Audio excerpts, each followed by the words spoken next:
Às sextas-feiras, às 8 horas da noite, você ouve o programa Linha do Tempo Especial. São 10 sucessos de um artista ou banda que marcou época nos anos 70, 80 e 90. A apresentação Claudemir Mota, Web Rádio Esporte Serra. Os campeões jogam aqui.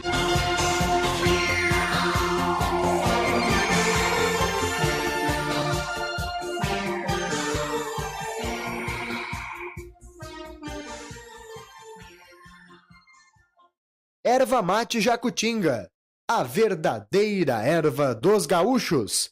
Tradicional, moída grossa e a nativa. Unopar Caxias do Sul, Vestibular 2018. Você digital até na hora de estudar. Pós-graduação à distância, flexibilidade para você ir mais longe. Hashtag próxima de você. Matricule-se já. Visite www.unoparead.com.br. Web Rádio Esporte Serra. Os campeões jogam aqui.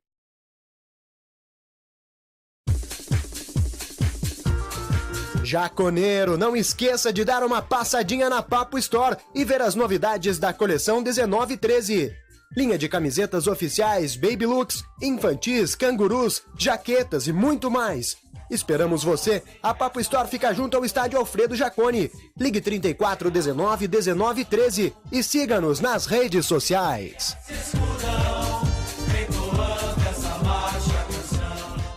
Web Rádio Esporte Serra. Os campeões jogam aqui. Café, música e futebol. Polêmica, treta esportiva e bom humor. É mais leve, é mais atraente. É para você. No ar, Esporte Serra Debate.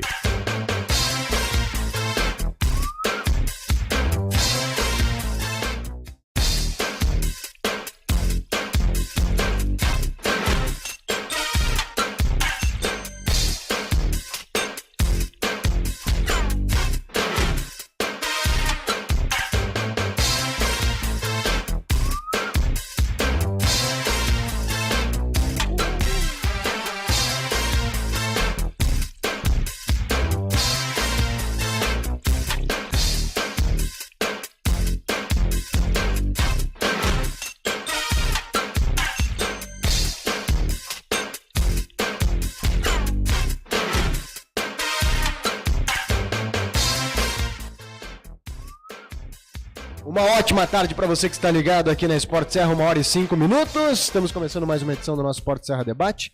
Hoje é terça, 13 de novembro de 2018. Tá indo embora o ano, né, minha gente? Não sei se vocês perceberam aí, mas... na prática nós temos mais, uns 20 dias úteis. E olha lá, né, tia? Porque tem feriado nesse meio tempo aí. Tem... ali pelo dia 15 de dezembro já não se faz mais nada, né? 28 graus a temperatura aqui em Caxias, um calorão, 54% a umidade relativa do ar, vento forte, 18 km por hora, tá chegando a chuva por aí. Vamos nessa, em nome de Toigo Contadores, Erva Mate Jacutinga, em nome de Vesper Cargas Expressas, em nome de Papo Store, a loja oficial do Esporte Clube Juventude, Unopar Caxias do Sul, pós-graduação à distância, os recados para mudar imóveis e o plantão para GERP Marcas e Patentes. Hoje à minha esquerda está o nosso colega, radialista e colega dos outros, jornalista, José Ademir Teodoro. Tudo bem, Zé Teodoro? Boa tarde. Boa cara tarde, que eu cresci ouvindo. Mas tu tá me colocando num... Não, é que tu era bastante jovem, né? Ah, tu começou sim, muito jovem, sim. né? Então... Tu tá me levando lá já na carteirinha de passagem quando urbana já. Quando tu tava passando da adolescência para a fase sim. adulta, eu era um adolescente. Ah, tá certo. Deixamos assim. Saiu bem. Mas tudo bem, eu tenho 55, não nego, né? Né, tá bom. 55. Mas aí tá começando, tu tem 15 anos de vida, né? Diz que a vida começa aos 40. O Roberto Marinho começou a vida aos 60. Olha aí, então. Construiu o Império a partir de 60 anos de idade. Tá bom, então falta 5 ainda pra tu ficar rico. Daqui a 5 anos eu monto um Império, quem sabe? Falta 5 ainda, Zé. Meu amigo, olha, Ivaninho, tu não chegou nos 40 ainda, né? Ali, boa tarde. Boa tarde, não, ainda não. Ainda tô mais perto da casa dos 30 do que dos 40. Tu é jovem ainda. É. Eu lembro uma vez que eu fiquei tão feliz, cara, quando eu tava na 6ª série. Não, na 1ª série. Eu tinha 6 anos. Minha professora disse que a pessoa até 25 anos era jovem, né? E a minha mãe na época tinha 25 anos, então eu cheguei correndo, tu é jovem. né? Essa história de ser novo, ser mais velho, eu também comecei a trabalhar cedo, como é característica, acho que do Zé e do William também. É. E aí uma vez eu numa das aulas de graduação, o pessoal começou a comentar da idade, né? Aham. E aí, tal pessoa é mais jovem. Eu levantei a mão e falei, não, eu sou mais novo, eu acho, da turma. Aí um colega meu falou, bom, se tu tem essa idade, tá dizendo, tu foi de moto. Foi lá. Pra fazer a tua certidão de nascimento já. O cara perguntou quantos anos tu quer, bota 6, né?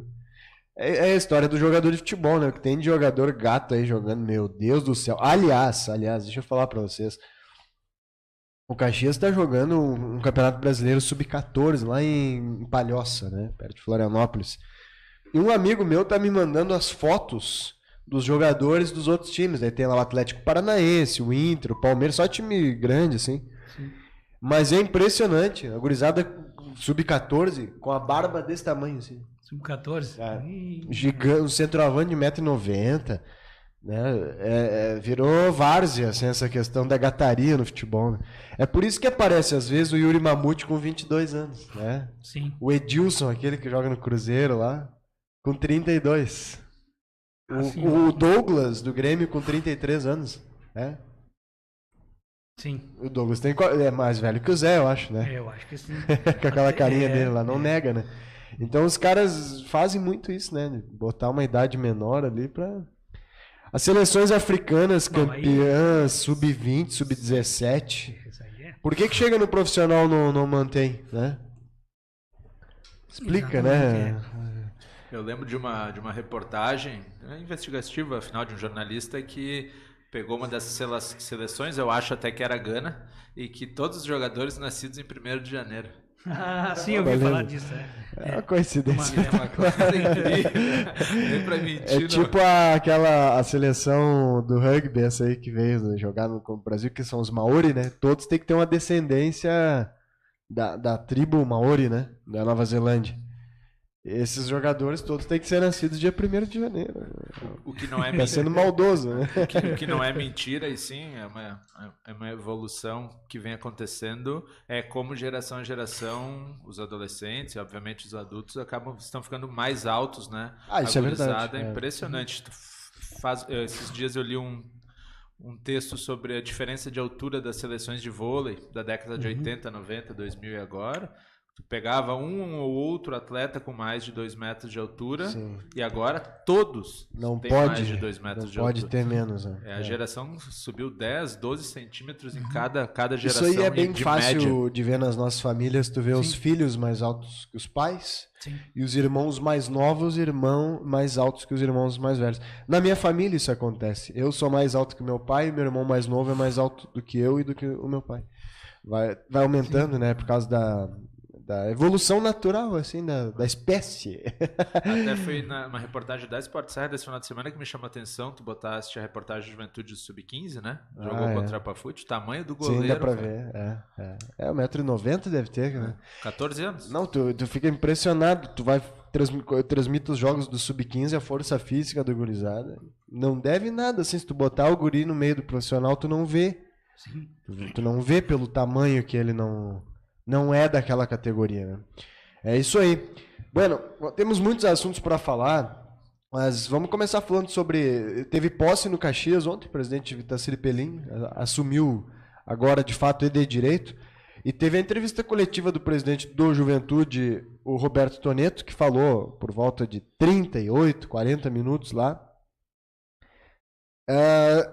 Sinceramente, Ali... de novidade, pouca, porque já se esperava a saída dele e de todo o departamento de futebol, inclusive do Jones Biglia, pela pressão, pelo desgaste, por tudo. Mas assim, não tivemos muitas novidades. Agora, tu destacou até fora do ar aqui alguns pontos que tu considerou positivos, né? Sim. Sobre a situação da renúncia, ou da saída do Roberto, eu lembro que na metade do ano, um pouco antes, acho que no primeiro trimestre ainda, surgiu uma notícia de que ele poderia estar renunciando pela questão do trabalho. Ele já sabia desde março que não ficaria, porque ele foi embora. Ele está morando em São Paulo, né? Não mora mais em Caxias. Isso veio à tona, depois se botou panos quentes, continuou. Afinal, o que de mim chamou atenção em entrevista, né? O meia-culpa, que é sempre importante, porque a gente no futebol isso nem sempre é comum. Às vezes a gente vê que tudo acontece da maneira como não se espera e lá no final se busca um monte de justificativas e não se faz o meia-culpa. Até porque é bem fácil de fazer isso. Bota a culpa em alguém, bota nos técnicos, ou sei lá, né? Então, como eu bem esperava, pela postura que sempre teve o Tonieto, assumiu, disse que ele era o comandante, ele não escalava time, mas ele assinava por todos o que aconteceu, né?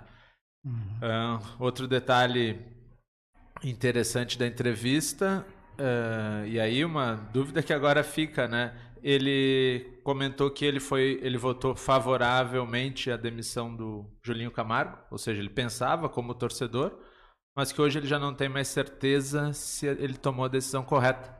E nas entrelinhas ele deixou bem claro que a troca foi ruim, né? Ele até disse, de repente, se não tivesse trocado, não teria caído. Ele falou 2 vezes que o Juventude estava em 13º lugar, que nunca tinha passado pela zona de rebaixamento enquanto estava o Julinho. E aí, o outro meia-culpa é que o grupo foi montado do jeito que o Julinho pensava, com muito meio-campista e muito defensor e ninguém para fazer gol. E essa aí foi uma contradição até do presidente, porque depois eu pergunto para ele se teria sido um erro entregar na mão do técnico a montagem do time, não só o Julinho, como aconteceu também com o Antônio Carlos, como já tinha acontecido com o Gilmar. E ele disse que não era, que o poder de decisão para contratações não era do Julinho, não era só do Julinho. Só que ele já tinha dito antes que o time tinha sido montado por e para o Julinho. Foram as 2 contradições da entrevista, né? Essa e a questão do peça orçamentária. E claro, tinha recurso para agora dar um prêmio e não tinha para contratar um camisa 10 ou um camisa 9. Até não fui eu que fiz a pergunta, não lembro quem fez. Da onde que sairia o dinheiro pro extra? E ele disse, a gente ia correr atrás. Sim. E aí então eu perguntei para ele, mas não seria melhor correr atrás de um camisa 9, por exemplo? Porque o próprio Biglia disse, depois do rebaixamento, ele citou o nome dos jogadores que ele foi atrás, né? O Enan, o Elton, o André Luiz da Ponte Preta, o Felipe Azevedo, que foi pro Ceará depois, e que eram jogadores muito caros que fugiam do orçamento. E eu perguntei, presidente, então não seria melhor, ao invés de correr atrás do dinheiro para prêmio, correr atrás de um dinheiro para um centroavante? Dele, não, a gente não pode pisar fora do orçamento. Mas, uma outra contradição, né? Tá, mas aí o que vale mais? Pisar fora do orçamento e ter o resultado, ou se retrair e afundar? Né? Os outros times têm essa resposta pronta. Pisam fora do orçamento sem medo de ser feliz. Depois eles dão um jeito, ou não dão um jeito. Né? E claro que pode acontecer de você, mesmo assim, não dar resultado. Agora, a tendência de dar resultado é muito maior do que não, né? Porque quando você padece por falta de qualidade, acrescentando a qualidade, não ainda mais no caso do Juventude, que era evidente que precisava de um camisa 9, né? Eram 2 coisas muito evidentes. Que o time, principal dificuldade é que não conseguia fazer gols. E outra, falando em orçamento, se sabia que a gente estava indo no orçamento de 6 milhões para 0 em relação à cota de TV. Então, esse é um número já disponível para todo mundo calcular o tamanho desse rebaixamento na questão financeira, né? E nos bastidores, assim, a gente teve acesso a alguns números, né? A Juventude estava gastando 900 mil por mês, era a folha, né? Às vezes até um pouquinho mais, mas oficialmente é 900 mil. E no máximo, dependendo do que o Juventude arrecadar, a folha vai ser de 280 mil. Agora. A ideia é criar um orçamento agora, né? Entregar um orçamento prevendo 280 mil. Só que vai ter que correr atrás para isso. Vai ter que vender jogador e arrumar mais patrocinadores. Porque só com a cota do Gauchão, com a cota da primeira fase da Copa do Brasil, que é o que tem garantido, não chegaria a uma folha de pagamento de 280 mil. Que dá uma média de 10 mil reais por jogador. Tu vai fazer um grupo pelo menos de 28 atletas, sem contar a comissão técnica. Sim. Que seria hoje 1/3 do salário do Luiz Carlos Vinck, por exemplo. Sim. Então, o pessoal disse, será que o Vinck fica? Bom, para o Vinck ficar, primeiro ele tem que reduzir o salário dele em 30%. Sim. Em 60%. Ele vai receber 30% do que ele recebe hoje. E depois tem que ver se o Juventude também vai querer ficar com o Vinck. Ficar com ele, né? Eu não sou torcedor do Juventude, né, mas a gente vê de fora e torço para que o Juventude, sempre disse aqui que Caxias e Juventude sejam times muito maiores do que são, embora são grandes clubes, tá? A gente tem que considerar isso. Esses fracassos que acontecem na caminhada, na história, são coisas do futebol. Né? O meu time caiu para a Série B, coisa que nunca se imaginava na nossa cabeça, né? Então, isso acontece. Agora, se fosse dar uma opinião, eu apostaria no Vinck, pelo menos no Gauchão. No Gauchão, tu vai ver se ele montando um time teria mesmo essa capacidade, porque eu acho que o Vinck mostrou que tem condições. Está faltando no Vinck alguma coisa que ele precisa ultrapassar aquela barreira. E isso acontece na vida dos treinadores. O Abel ficou anos e anos morrendo na praia. Perdeu 2 títulos da Copa do Brasil, um para o Santo André e outro para o Paulista. O Abel. E não foi campeão do mundo depois, sabe? Então, tem muitos treinadores que vão. Uma hora quebra essa barreira. Você sabe que, mas isso é uma situação bem polêmica, porque tem muito torcedor do Juventude, até analistas, que consideram que o Vinck tem que sair por causa dos resultados, independente do trabalho dele. O resultado é o que porque conta, o aproveitamento dele é menos de 20%. Sim, horrível. Era 22% antes da derrota para a Ponte, então agora deve estar, se não está menos de 20%, não passa de 20%. É que o futebol é baseado nisso, né? O resultado que determina as decisões. Aí que tá, né? Tu vai dizer, o trabalho é bom, mas daí tu vai olhar... Sim. Sabe? É difícil, é polêmica essa situação, porque tem gente que considera que o Vinck não é culpado. O presidente ontem deixou nas entrelinhas que sim, o Vinck é culpado, né? É que a decisão do próximo treinador vai passar por quem for a próxima gestão. Não tem... o Biglia não fica, ou seja, vai depender de quem seja o novo vice de futebol. Provavelmente o Flávio saia também. E quem seja o gerente, que eu também acho que não tem condição do Flávio não ficar. Só pelo desgaste, como também pela própria relação do Flávio com a atual direção. Acho que isso é meio óbvio, né? Uma coisa que passou meio a lo largo pela entrevista, que a gente dizia o Wilton Brito, até foi falado, mas eu achei pouco comentado. Categoria de base, né? Foi perguntado sobre se os investimentos continuariam, mas eu faria uma outra pergunta, talvez não para o presidente, mas para quem vier assumir o futebol. Vamos contratar mais alguém que vire as costas para a nossa categoria de base? Isso é importante. Isso não pode mais acontecer, a Juventude não pode mais passar por isso. Deu para perceber com os poucos jogadores que foram utilizados agora ao final do campeonato que já tem muita diferença entre a maioria dos contratados e os da base. Os da base, mesmo com toda a dificuldade de estar entrando no desespero, conseguiram mostrar que tem mais bola no corpo que a maioria dos contratados. Juventude tem esse perfil, tem o DNA de formação. Não pode ter treinador que chegue aqui que traga jogadores piores que a base, porque tu tá rasgando dinheiro e não vai conseguir resultado. Essa semana surgiram umas informações de bastidores assustadoras aí de como era a relação do Julinho com os meninos. Né? O Julinho deixou bem claro para eles, para ser bondoso, assim, ó. O Julinho deixou bem claro para eles que eles não iriam jogar com ele. Porque ele manda de volta lá para a base. Descartou completamente. E aí, em determinado momento, o Julinho toma uma pressão lá e aí ele bota os guris daquele jeito. Sim. Bota aos 36 do segundo tempo, perdendo o jogo. E ainda vai para a entrevista coletiva dizer, em todas as letras, que esses guris não resolvem nem na base. Né? Para mim, aquilo ali ficou claro que o Julinho botou eles para queimar mesmo. Assim, né? Sim, não estava afim, foi obrigado a botar, botou e entrou e não resolveu. Isso Exato. aí. Mas aí, uma coisa é certa, o futebol, ele exige, e a Juventude provou isso ao longo da história, e a história da Juventude é isso, é formação, e outros clubes, que clube que não tem formação, ele dura, a vida é curta, né? Vai estar todos os anos penando.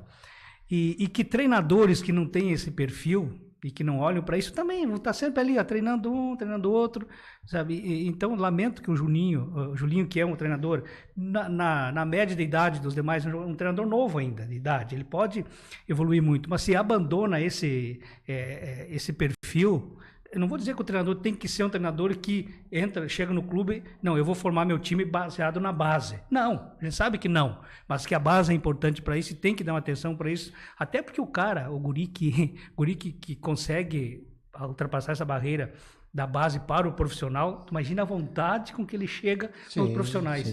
Né? Só na vontade, hoje em dia com a qualidade tão baixa, só na vontade ele já tem alguma coisa diferente. E o Juventude vai ter que começar esse ano por aí. Tu chega em qualquer empresa, a gente não pode chegar só pensando, não, meu perfil profissional é esse, eu tenho que olhar para a característica da camisa que eu estou vestindo. Da empresa, claro. Se eu vou treinar o Veranópolis, que eu sei que vai abrir em janeiro, vai fechar em abril, tudo bem. Vou atrás de empresário, fecho meu grupo de jogadores, até mais. Divide um pouco. Isso aí, vamos embora. Se eu vou treinar o Boa Esporte, que não tem representação, não tem torcida, tu só precisa fazer... tocar o barco, vamos dizer assim, tudo bem. Mas a partir do momento que tu chega num clube reconhecido, que tem um centro de treinamento, que tem todas as categorias de base e vencedoras, não pode. É verdade que tem sido dito muito em relação à necessidade de respeitar o DNA do clube, né? Eu acho que o Juventude deixou isso. Faz horas que eu alerto isso também. Todas as vezes que o Juventude deu certo na vida foi nos momentos em que ele utilizou a base, ainda que na maioria dessas vezes, ele tem utilizado por necessidade. Eu acho que a única vez que o Juventude utilizou a base porque quis foi em 94. E aí a própria Parmalat sugeriu isso, até pela necessidade que ela tinha de render, de fazer negócios. Ela trabalhou isso, ela sugeriu, né? Vamos montar um time, metade do que vocês têm aí e metade de reforços. A única vez que isso foi planejado. Nas outras vezes foi tudo assim, vamos lá. 2012, né, o Piccoli teve que botar os guris jogar ali no final daquela copinha. Sim. Ele bota o Ramiro, bota o Bressan, bota o Alex Telles, porque tinha dado errado todo o planejamento. A Juventude tinha perdido a vaga, inclusive na D, tinha que ganhar uma copinha e tal. Aí botou os meninos e deu certo. O Lisca deu sequência. O Lisca colocou outros guris, inclusive. Mas também por necessidade, porque não tinha dinheiro. Era obrigado a botar, né? E esse ano vai ser de novo, vai ter que fazer isso. Foi feito agora, aí, nos últimos 6, 7 jogos, né? E já deu resultado, porque o Grêmio já quer o Valentini, né? Por 1, 2 jogos, o Grêmio já olhou, já botou o olho, já quer. O Denner tem algumas propostas, provavelmente seja vendido também. E o presidente disse que os dois serão negociados, né? Entendam isso como um exemplo, pegando o time do Juventude. Dinheiro investido em Felipe Mateus e Leandrinho. Tira eles do time, segura esse dinheiro e bota o Valentino e o Denner. Só para comparar, para a gente ter um exemplo mais fácil para o torcedor entender. E bota esse dinheiro no centroavante. Olha, vamos pensar. Que fosse um Thiago Marques, só para dar um exemplo. Eu não tenho informação do salário, mas provavelmente se eles, o Leandrinho e o Felipe Mateus estavam na média salarial. O Felipe um pouquinho mais, porque era um jogador que tem mercado, né? Tinha outros times querendo ele. Então vamos lá. Bota aí que seja 60 mil reais o custo dos dois, talvez seja mais. É mais. Vamos deixar na média, 60 mil, né? Qual é o custo do Valentino e do Denner? Devem ganhar 8, 10 mil no máximo esses meninos aí. Não sei se dá isso. Não, acho que é por aí, 8, 10, Porque a média é 30, então eles renovaram, né? Sim. Na hora da renovação eles receberam um valor maior e tal. Mas vamos lá, que eles ganhem 10 mil, vamos chutar um pouquinho mais para cima. 20, né? Sobra 40 mil. Com 40 mil, tu tem praticamente já um centroavante, né? Com mais 40 que tu faça uma outra economia. Sim. Vamos lá, o Jones e o Amaral, né? Deixa o Jones e o Amaral fora e investe no Bruno, outro menino da base ali que teria condição de jogar. Ou mesmo o Vacaria, que tinha um salário menor, ou mesmo o Sananduva, que tinha um salário menor. Pronto, tá aí os 90 mil, 100 mil que tu precisa para trazer o camisa 9 esse aí, né? É simples a conta, né? Eu acho que não precisava nem, como disse o presidente, pisar fora do orçamento. Precisava ser mais assertivo no equilíbrio das contratações, né? O Juventude, apesar de ter um valor representativo na folha de pagamento, ainda era uma das menores da Série B. Tem que ser justo em informar isso, né? Mas bem por isso, é nessa hora que tu sabe que teu mais criativo ainda. E tu tem que olhar mais para o grupo.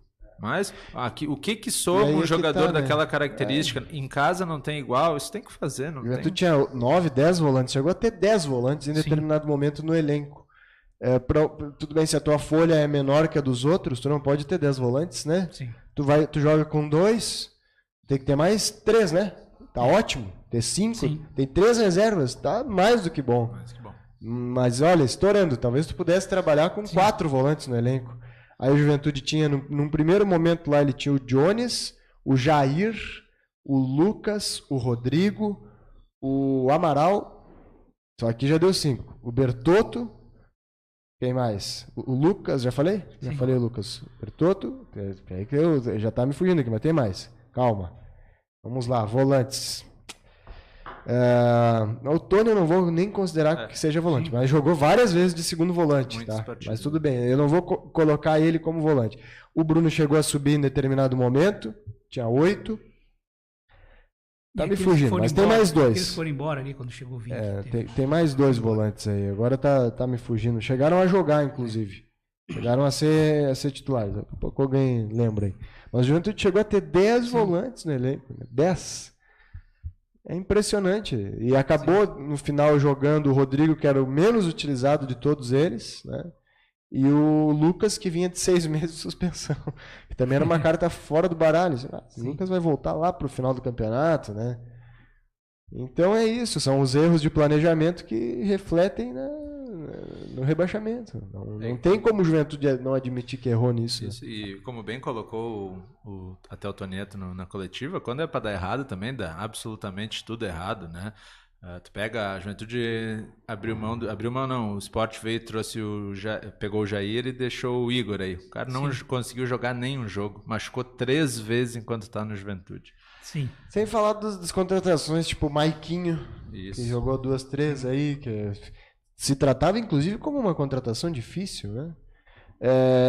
Quem mais? O próprio Rafinha, foi contratado do Ipiranga, chegou aí, foi afastado por indisciplina. Mas o próprio Felipe, jogador que, sabe, que no início da temporada, times dessa média, todos teriam desejo de ter um jogador desse nível, né?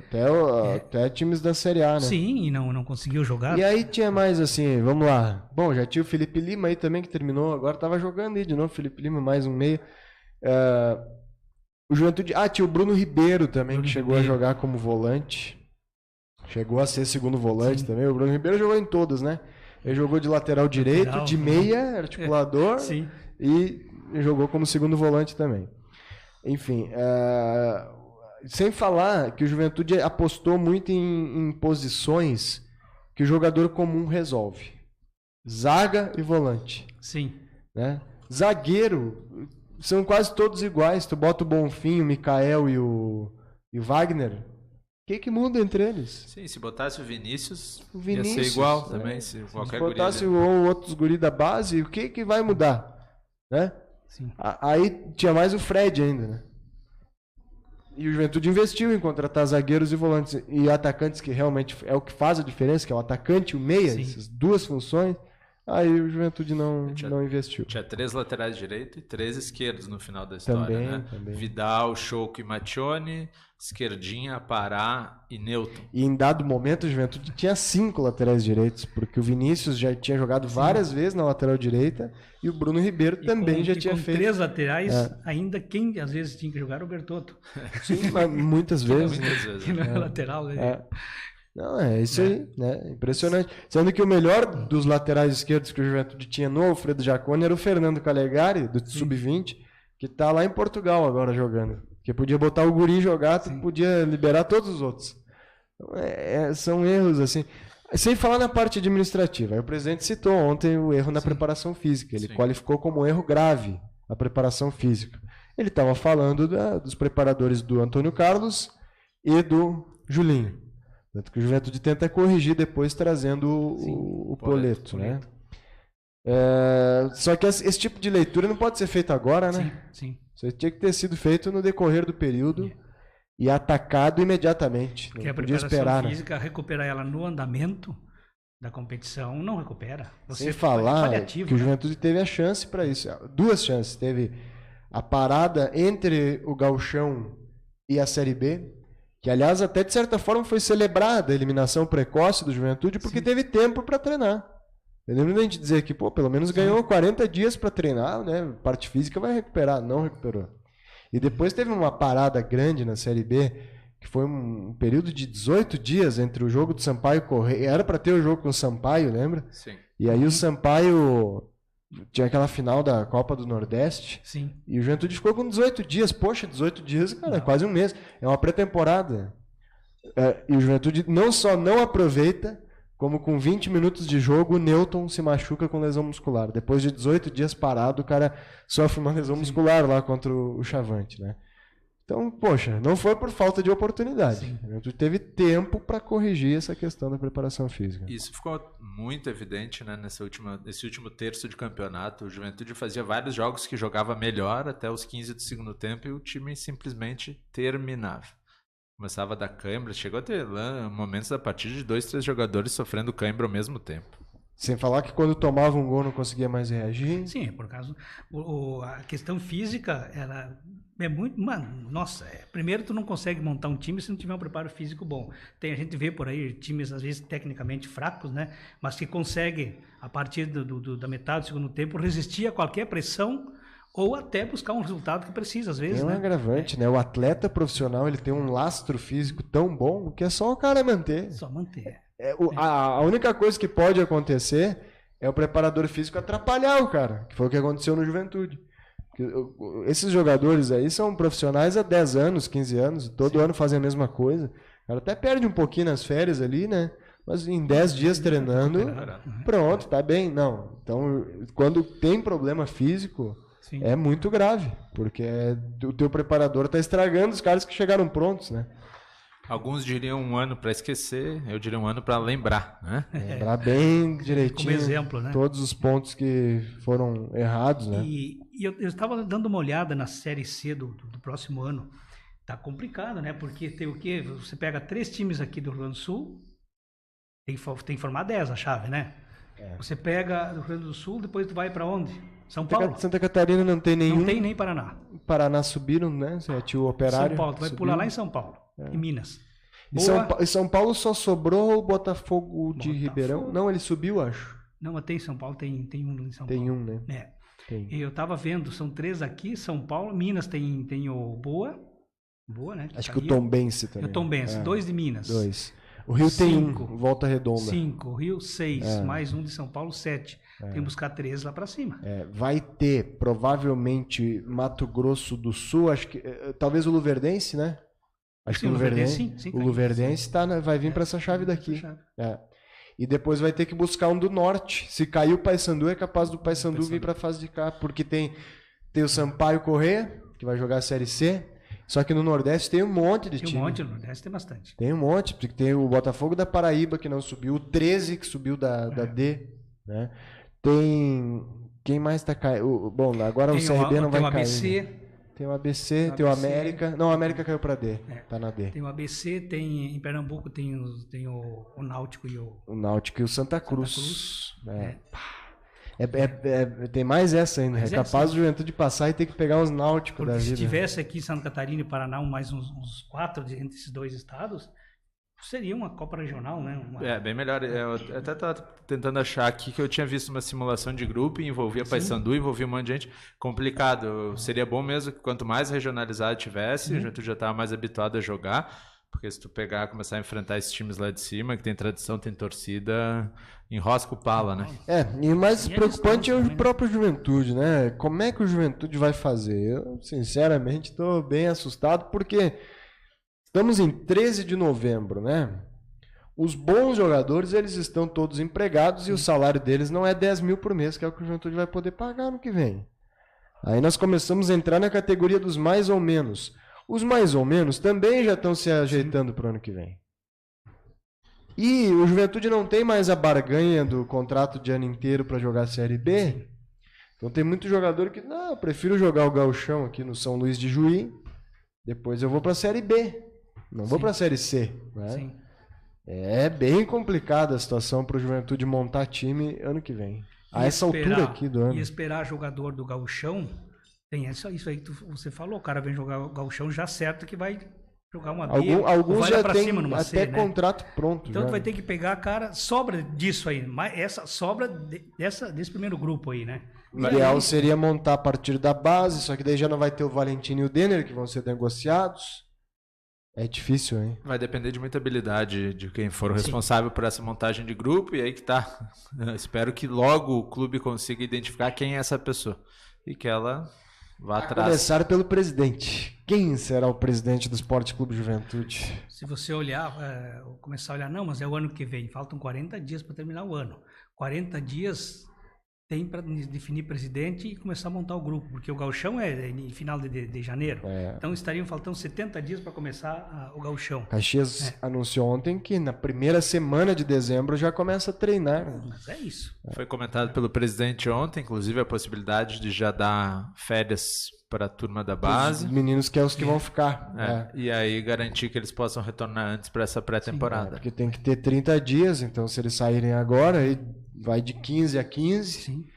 E só deixa os caras que estão aí só para cumprir contrato. Ontem tinha 21 treinando só no Alfredo Jaconi.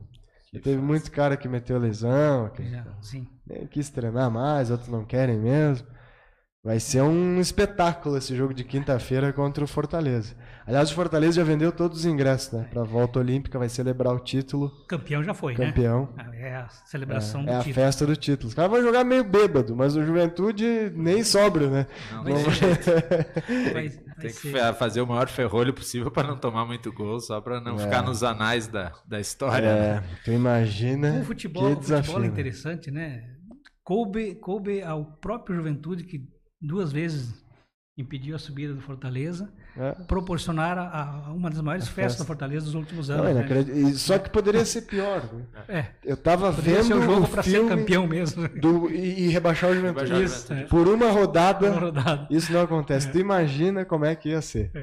2 anos depois, o Fortaleza sendo campeão, indo para a Série A e rebaixando o Juventude.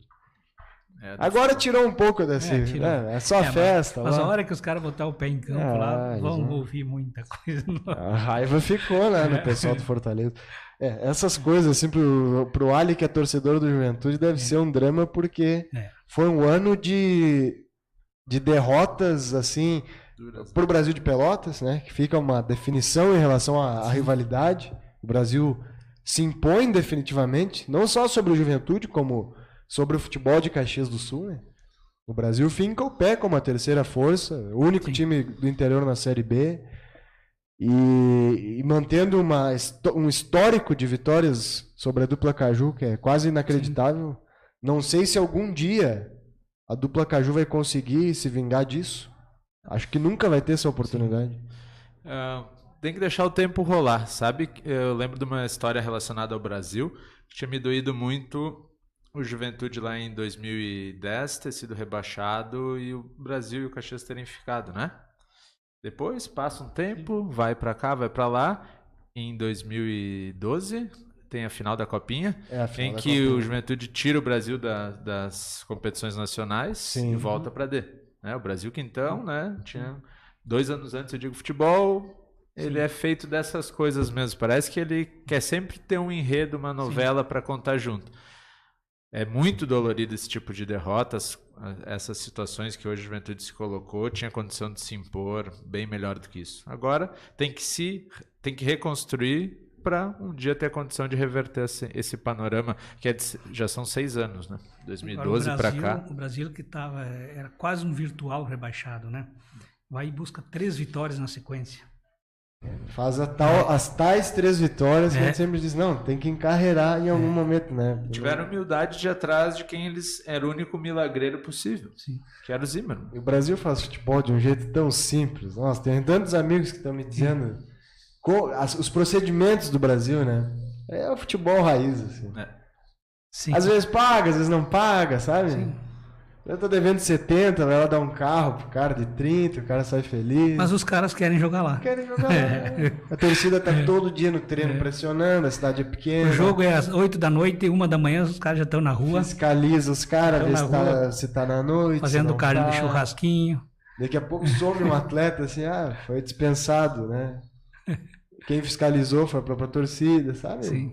É simples, bem simples o jeito que o Brasil faz. É bem simples.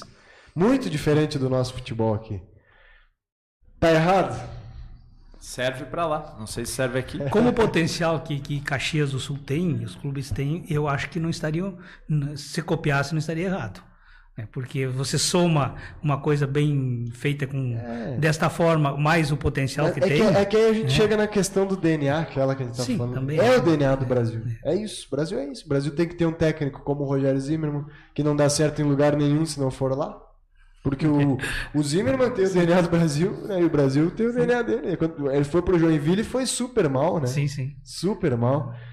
É isso, é um cara que nasceu para trabalhar daquele jeito. O Brasil sabe canalizar, né, a rivalidade, a raiva, às vezes, né? Eles sabem trabalhar isso, Sim. né?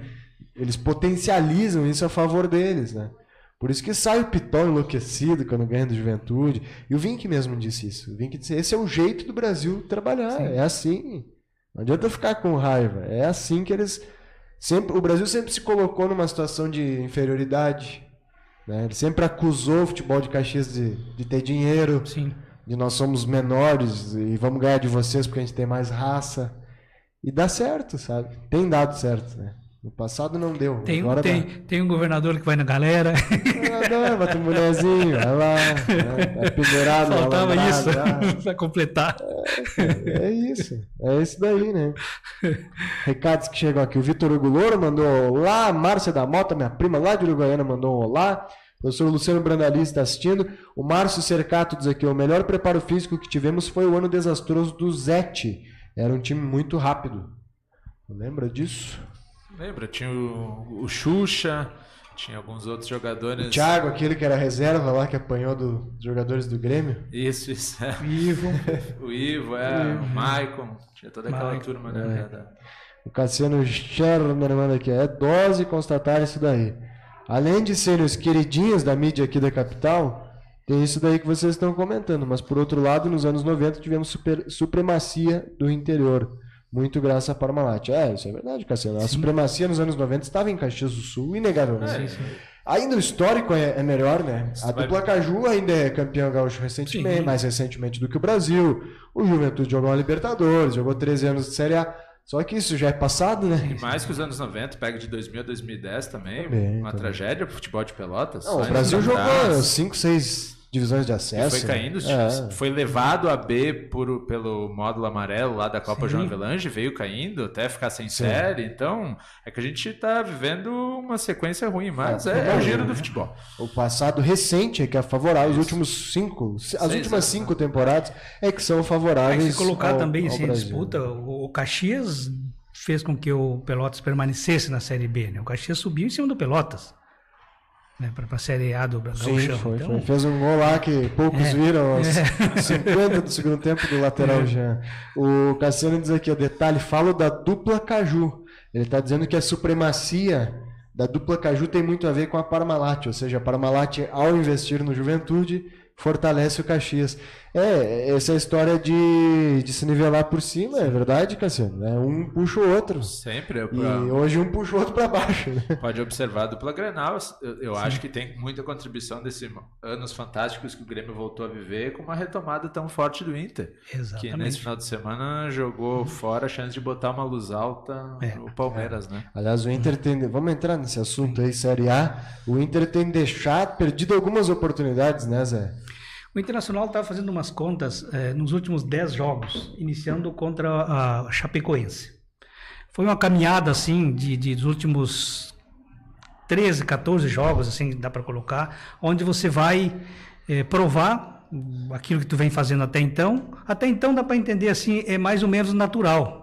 Que um grupo como o Internacional, que não tem um nível técnico tão inferior aos demais, também não tão superior. Então, até ali estava buscando uma vaga na Libertadores, entre os 6, poderia ficar entre o 7º e 8º, poderia ficar entre o 6º, o 5º, até ali tudo bem. Então, a partir dali, agora é hora de ganhar o título mesmo, e o Internacional não ganhou. Então não vem essa história de árbitro, claro que a gente chora aqui, porque isso é do jogo. Mas você vai somar, a arbitragem não tirou o título internacional de jeito nenhum. Sabe? Se fosse só por um jogo, né? Mas não tem. Coisa. Aí assim, você perde para a Chapecoense, eu coloco assim, ganhando da Chapecoense. Saiu ganhando, que o mais difícil é você ir lá, sair ganhando. O Internacional teve a virada. Aí o Internacional vai contra o Corinthians lá, ganhou aquele gol lá do Damião e tal. Se perdesse para o Corinthians não seria problema. Aí o Internacional perde para o Sport ganhando o jogo até o final. Aí o Internacional, se você vai olha os jogos do Inter, dos últimos 10 jogos. O Inter pegou São Paulo, vamos colocar São Paulo, o Santos, Corinthians e o Atlético Paranaense. O resto é tudo baba. Pois o Internacional das Babas só ganhou do Vitória em casa daquele jeito que todo mundo viu, e ganhou do Atlético Paranaense daquele jeito que todo mundo viu. O Inter sofreu muito com os pequenos e médios. Então, assim, como que vai ser campeão? Não tem como. E o Palmeiras fez uma excepcional campanha? Não. 18 jogos, não perdeu nenhum, mas empatou. Esse é o mesmo problema ganhou que São sofrendo. Paulo. O São Paulo sai da briga pelo título se atrapalhando com os médios. Exatamente. E pequenos. Então, ele empata um jogo em casa com o Sport, não sei o quê. Perdeu o confronto direto pro Inter. Levou a demissão do Aguirre agora, né? Caiu. Então o título se foi. Infelizmente, eu acho que essa chance não vai vir tão cedo, porque aí os colorados no grupo que ficam colocando, não, porque tem Libertadores ano que vem, vamos ganhar Libertadores. Cara, vamos começar a pensar, Libertadores ano que vem. Palmeiras, Flamengo, Grêmio, os argentinos, Inter, Cruzeiro e possivelmente Atlético Mineiro. E Boca e o River. E Boca e o River. Sem contar os outros por aí que surgem, né? Então, assim, ganhar a Libertadores no ano que vem só com um super time. Um time superior a Palmeiras, a esses times. E vocês acham que o Palmeiras, que vem aí nos últimos anos com tudo isso, vai querer passar essa fase, que é uma fase, mais 2, 3 anos, sem ganhar um título da América? O Palmeiras claro já anunciou mega investimento para o ano que vem. Além do Arthur, esse centroavante do Ceará, que já é um acréscimo, porque ele é melhor que o Tem Daverson. outro lado do Bahia, lá o Zé Rafael. Que vai jogar. Aliás, esse Zé Rafael, o senhor que era meu ouvinte em outros tempos, o senhor vai lembrar que eu fui ironizado quando eu indiquei o Zé Rafael para a dupla Caju. Eu vi ele jogando no Novo Hamburgo, uma copinha dessa. Sim. Jogava, mas comia bola na copinha. Aí esse cara, tu é um especialista de divisão de acesso. Tá bom. Onde é que tá o Zé Rafael? Um baita jogador, né? Tava aí no Novo Hamburgo, ganhava uns 3 mil reais por mês dele.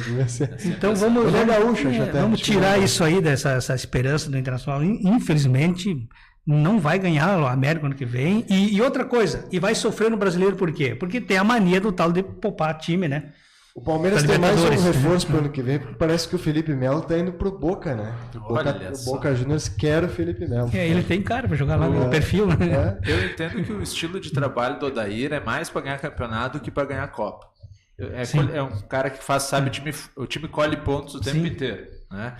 Bem por isso, e tinha um outro detalhe, o Palmeiras deu uma arrancada fantástica, mérito do Felipão, do Turra que estão lá, mas... uma hora ia perder pontos importantes, como perdeu nesse final de semana. E aí isso que eu queria dizer, o Inter teve a chance de, por ter sido um time que se manteve bem o campeonato inteiro, ter feito pontos que seria o natural e estaria em primeiro lugar. Então... E sabe que esse ano não tinha um time forte. Mas claro que não, por isso que eu disse. Times assim que tu entra em campo, tu já sabe. Esse aí vai por isso que eu disse que era a chance do Inter. Não vai vir essa chance, não vai voltar. Porque assim, vamos buscar um pontinho contra o América lá. Um pontinho contra o América. Vamos buscar um pontinho contra o Chapecoense. 2, já estariam 3. Vamos buscar um pontinho contra o Sport. Sobrariam 2. Vamos buscar esse pontinho 2 que a gente perdeu. Porque domingo a gente perdeu de ganhar o jogo. Sim. Pronto. Porque domingo o Internacional abdicou de ganhar o jogo. O jogo estava 1-0 e os caras brincando de perder gols. Ia sofrer um gol, porque o Inter vem sofrendo nos últimos 10 jogos para cá. Sempre leva um gol. E outro detalhe, o Inter está às vésperas de completar 40 anos sem o título brasileiro. Sem o título. Tem que ser o principal objetivo. Teria que ter preso. Não podia deixar passar. Não te dá a mesma sensação que a do Juventude do ano passado? Assim, que poderia e não quis? Ou faltou alguma coisa. Eu vi um comentário que falta ao Odair a experiência de botar fogo na hora que precisa. E eu acho que esses últimos jogos tinha que ter se tivesse um técnico incendiário, um técnico faria o time ganhar com energia, sabe? E tu vê que o Inter ele oscila, né? Para mim o termômetro do time do Inter é o Patrick. Nos jogos que o Patrick joga, o Inter ganha. Quando o Patrick some, daqui a pouco ele some do jogo, várias vezes aconteceu, né? Aí tu não vê o Inter. Mas aí tá a diferença. Você quer ganhar título com o Patrick e o campeão tem o Bruno Rodrigues. Agora, mas eu acho bom o elenco até do Inter. Assim, eu vejo os atacantes do Inter bons, porque tu tira o Nico Lopes, entra o Potker, que inclusive tá meio gordo agora, vamos falar a verdade. Eu acho que mas entrou bem domingo. O Potker deu uma... Parece que, sei lá, a reserva fez mal pra ele. Investiu no Jonathan Lopes, aquele que foi uma decepção, né? Se esperava mais. O cara Uruguai de Rivera. Mas teve sorte o Inter que o Damião... O Damião tá fazendo gol, o Damião né? hoje tá com 9 gols, que era inacreditável que o Damião voltasse a... Mas esse é o jogador com o DNA do Inter. Exatamente. Forjado para Já jogar no o Inter. Rogério Zimmermann do Inter. Só ali que dá certo. Se botar em qualquer outro clube, não vai. Não tem como. E eu achava o Inter desse ano muito parecido com aqueles títulos que o Fluminense teve, sabe? Sim. Tu não dava muita fé, o Fluminense não é um time dessa tradição tremenda de ganhar Campeonato Brasileiro, né? E eu acho que venceu nisso que tu falou. Tinha na Casa Mata, Muricy e Abel, respectivamente, né? Que fizeram a diferença na hora do Esses vamos jogos, acreditar, né? Vamos trazer. E tu vê que fica uma lição também, né? Campeonato Brasileiro se ganha dos times pequenos. Mas com É certeza. impressionante. Por quê? Quem é mais regular com os pequenos e médios é o campeão. Por que você ganha? Porque se já são pequenos e estão caindo, a maioria ganha deles. Então você não pode deixar de ganhar deles também. E depois tu resolve no confronto, né? Ganha, empata lá, ganha em casa, ou perde lá e ganha em casa. E nem precisa ganhar todos. Não precisa ganhar todos. Se tu tiver feito a tua obrigação, muitas vezes o teu concorrente não vai fazer a obrigação de ganhar dos pequenos. Os pequenos desequilibram, decidem título. Atualmente, né? Porque antigamente tu tinha times muito acima, tipo os Cruzeiros de 2003 lá, o próprio São Paulo 2009, eram times que ganhavam todos os jogos. Os caras entravam de vez em quando, empatavam uma, era um desastre. Né? E o Campeonato Brasileiro ele já tinha essa característica de o time que não está na Libertadores é quem vai vencer, né? E agora mais ainda, deveria, né? Porque esticar a Libertadores até novembro, então é uma oportunidade maior ainda de tu fazer essa diferença. Tem que usar a reserva e tal, né? E agora você foi, porque aliás, até isso foi ruim pro Inter, né? Porque o Palmeiras poderia estar envolvido em semifinal. A esperança do Inter era essa, que o Palmeiras fosse até a final e abandonasse o brasileiro. É mais pela pressão que o Palmeiras tem agora, o que restou, ele tem que ser campeão, senão não dá uma satisfação para a Crefisa. E ano que vem diz que o Palmeiras então vai ter mais 3 reforços, né? Além dos que já anunciou, diz que vai trazer 3 caras da Europa aí, vamos ver, né? Vai buscar esses ex-jogadores daqui que estão lá de seleção, com certeza. São 5 pontos e 5 rodadas que faltam. Tempo tem, né? Mas é que os adversários não te dão. O Palmeiras pega o Fluminense em São Paulo, já ganha. Né? O Vitória em São Paulo. Pega o América Mineiro e pega o Paraná. Não dá, né? Eu não tinha olhado a tabela do Palmeiras agora. E o Internacional está mais ou menos na mesma... O Inter pega os mesmos times praticamente. Vai acabar mantendo quase a mesma diferença até o final, na minha modesta opinião. Na última rodada o Inter pega o Paraná, aí o Palmeiras tem um pouquinho mais difícil. Vitória em casa? Na última vitória em casa. Então é na penúltima que o Palmeiras pega um time um pouquinho mais complicado, mas também eu acho que já era, viu? Que dó. Eu não tinha feito a comparação das tabelas. Sim, porque o Palmeiras passou uma fase nos últimos 5 jogos para cá que era a esperança do Inter também. Era Grêmio, era o clássico São Paulo... Passeou, dizemos São Paulo, Flamengo, o Atlético Mineiro. E o próprio confronto do Inter com o Palmeiras. Santos, o Palmeiras foi com as reservas a Porto Alegre e o Inter não ganhou. Sim. Talvez ali... Ali o Palmeiras estava com 3 ou 4 jogos invicto. Não sei se você tinha isso, sabe? Assim, o Palmeiras não estava, ainda não impressionava. Fazia o natural que o Palmeiras tem que fazer. A partir do jogo contra o Internacional, ele acumulou mais não perdeu fora de casa, com os reservas e começou a ganhar a liga. Se o Inter mata o Palmeiras ali, eu acho que até daria até uma própria queda no próprio time, sabe? Sim. Ganhou corpo. O Filipão veio em Porto Alegre, deu um nó no Internacional. São esses jogos emblemáticos, né? Valeu muito pro Juventude. O Criciúma tá na Série B hoje porque ganhou do Juventude aqui, eu tenho certeza aquele jogo. Que era o confronto direto ali, definia quem caía. E o Criciúma veio aí e ganhou. Se o Juventude ganha... Era o Juventude na situação do Criciúma e o Criciúma rebaixado hoje. Tenho absoluta certeza. Tem um jogo emblemático, né? Esses jogos assim que... Felipão, campeão brasileiro, é uma pauta que vai retorcer muita parte da imprensa, né? E eu achei que o Filipão tinha mudado, mas é o mesmo, sabe? Mesma coisa. Eu achei que assim, o Filipão foi pra China. Tu vai na China, tu não vai aprender a jogar futebol ou treinar. Tu vai na China para tirar férias na tua carreira, né? A parte tática é basicamente a mesma. O que o Filipão mudou é a parte anímica pela comissão, né? Tipo, ele tá com caras que querem muito, né?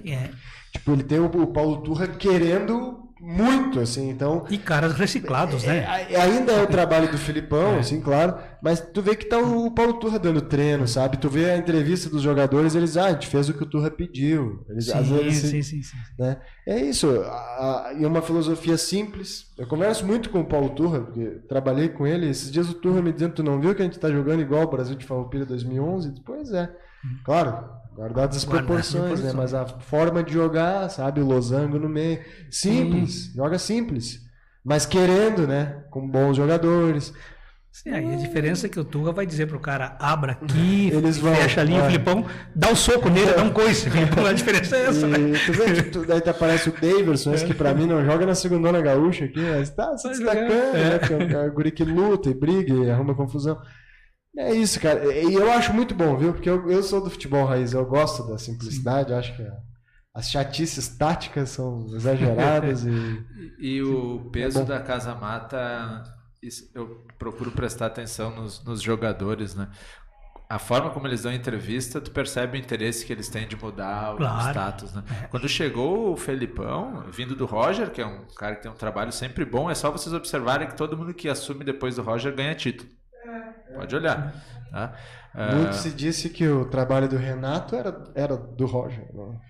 Depois acho que o Renato conseguiu mostrar que era dele. Não estou dizendo que tu só repete o que ele está fazendo, mas ele deixa uma estrutura boa de trabalho. E eu vi as entrevistas dos jogadores do Palmeiras, parecia que eles tinham ganho um presente com a chegada do Felipão. Eles passaram a acreditar que eles iam ser campeões, não um time que ia ir bem, regularmente bem. E isso eu percebo que ele reflete em qualquer escala, qualquer nível de jogador. Não é à toa que o Felipão é quem é, né? E o Felipão tem esse dom, sempre teve de... carisma, né? Levar os goleiros na mão, né? Ele briga com a imprensa para preservar os caras. Os caras adoram isso, né? Ele vai lá, se pendura no Davidson, manda os caras pro inferno e tira o Davidson ali. Isso aí dentro do... repercute internamente muito bem, né? Ele sabe como criar inimigos, assim, tipo, bota a boleirada nós contra eles. O Felipão é um mestre, né? É um mestre. O cara... afora o 7-1... Sim. Ele tem a linguagem, né, correta. Isso na política também é assim, né? Que a gente comentou na outra semana. Eu sempre digo que o 7-1 não foi a derrota do Filipão. Claro que ele é o treinador, ele que levar a culpa, mas para quem tinha um capitão como o Filipão tinha e um Davi Luiz lá que queria virar centroavante e outras figuras lá, porque o Filipão sempre tem dentro de campo. Ele se representa, alguém representa ele dentro de campo. Pode olhar, o tempo do Grêmio era o Dinho, parecia o Filipão lá dentro jogando. Sim, é o Filipão. Então, assim, agora, e na seleção brasileira de 2014, não tinha o Filipão dentro do campo. Não tinha. Um cara que... Tinha o Fernandinho. O cara que entregou duas copas. Não tinha como dar muito certo. Não precisava ser 7 também, né? Aquilo lá foi um desastre. Né? Eu brinco que a única coisa que faltou o Felipão naquele dia fazer, além de ter seguido o que ele sempre fez no futebol, que nunca teria colocado o Bernardo para jogar, ele teria fechado o time se ele tivesse. Só que ele se deixou empolgar pela situação como um todo. O que ele deveria ter feito na hora do 3-0, invade o campo, empurra alguém, bota a bola embaixo do braço. Faltou só essa parte para ele ficou anestesiado, né? Você tem um cara dentro de campo, um cara que representa ele dentro de campo, faz isso. Bota bronca, tranca tudo, né? Impressionante, né? Eu lembro muito bem que enquanto as pessoas... Eu parei para olhar os gols e o Fernandinho erra em todos. E pouca gente se ligou nisso. O pessoal foi começar a se ligar agora. Porque eles começaram a ver, o Fernandinho estava no 7-1. E aí, como ele já tinha errado aqui contra a Bélgica, eles viram. E o Fernandinho erra em todos os 7 gols, é impressionante. Ele é a cara do 7-1, é o Fernandinho. Eu tive a infeliz ideia, me arrependo muito de, na antevéspera do jogo com a Bélgica, ter olhado os gols do 7-1, que eu nunca tinha visto desde o jogo. Então ele deu a plaquinha, eu já sabia. Por quê? Porque eu, no grupo que eu tenho que discute futebol, eu fiquei simplesmente enlouquecido quando ele confirmou que o Fernandinho era titular, no lugar do Casemiro. E aí, a gurizada me incomodou que eu perseguia o Fernandinho desse. Aí, sabe, copiam aquela mensagem antiga tua do Twitter lá. Sim. Aí, porque tu incomoda desde a época. E aí fui bem quieto ver o jogo, cara. E não é que aconteceu a tragédia de novo. Esse tá com carimbo mesmo. Tá louco. Bota carimbo, né? Esse... O homem de duas copas. Zé, obrigado por ter vindo mais uma vez. Todas as manhãs na UAB FM e nos sábados na Rádio Cidade. Isso aí. José Demir Teodoro. Esta lenda viva do jornalismo caxiense. Ali Vanin, o homem que foi homenageado Homem na das pesquisas. O homem das pesquisas. Melhor pesquisador de política do Brasil. E recentemente homenageado na Câmara de Vereadores. Parabéns pela conquista lá no México. Não. Isso aí. Foi no México. Na Câmara até foi mais relacionado à associação, né? A associação isso até dos judocas. em virtude disso, quero te deixar aqui uma lembrança. Opa, muito obrigado. Da turma lá da associação, nosso pet. Isso eu consigo mostrar nessa câmera aqui. Isso, que é o símbolo que identifica a nossa associação, né, que fomenta a história do judô de Caxias, em especial o judô social, né? E estiveram aqui já conosco, Zé, eles fazem um trabalho muito legal que é levar o judô gratuitamente para crianças carentes da cidade. Por enquanto na Zona Norte, né? Isso, nosso primeiro projeto. É o esporte, muito a solução, legal. né? E vai os parabéns também para o Felipe Grêmio-Maier, que é o idealizador da homenagem que o Ali recebeu lá. Isso aí. Show de bola. Parabéns, Ali. Obrigado pelo convite novamente. É muito bom conversar e debater com vocês. Apesar dos pesares do teu time, né? Que agora vai voltar para uma realidade duríssima. E talvez em pior situação do que no passado. Vamos ver como é que as coisas se desenham aí nos próximos dias para que a gente possa projetar o que será do Juventude. 2h03. Obrigado a todos. Hoje à noite tem o Conexão Esporte Serra. Hoje o nosso convidado, Ricardo Cobalcini, que está na final do Campeonato Brasileiro de Aspirantes, de novo pelo Inter, pega o São Paulo. Te serve o Ricardo Cobalcini como técnico do Juventude, Alivaninho? O que tu acha? Serve. Sabe trabalhar com a base, tem resultado com essa característica. Foi campeão no Juventude. O último título gaúcho sub-20 do Juventude é com ele, ganhou do Inter. Se a ideia for apostar num profissional jovem, que seja assim, alguém atilado e que já tenha vivenciado coisas no futebol mesmo. Então fica a dica. Eu sou suspeito para falar, porque eu já falei muitas vezes que eu acho que tá na hora de alguém correr o risco de dar uma chance pro Cobalcini. É aposta. Mas o que não. Qual não seria uma aposta pro ano que vem pro Juventude? Quem seria uma. Não, aqui é uma certeza. Não tem ninguém. Se tu for observar, desde talvez de 2012, Juventude sempre fez apostas, algumas acertadas. Sim. E outras. Desde o Lisca. Nem tanto. O Lisca era uma aposta, estava ali no Novo Hamburgo ali. O Lisca. Algumas muito ruins. E outras que valeram a pena experimentar. Que valeria. Acho que o Cobalcini já tem currículo para isso. Foi campeão gaúcho nos 2 times de Caxias, sub-20, e ganhou tudo lá no Inter. Ele literalmente é o campeão de tudo na base, ganhou todos, inclusive o Brasileiro de Aspirantes com o Bertotto de lateral esquerdo. Ele que nos fez acreditar.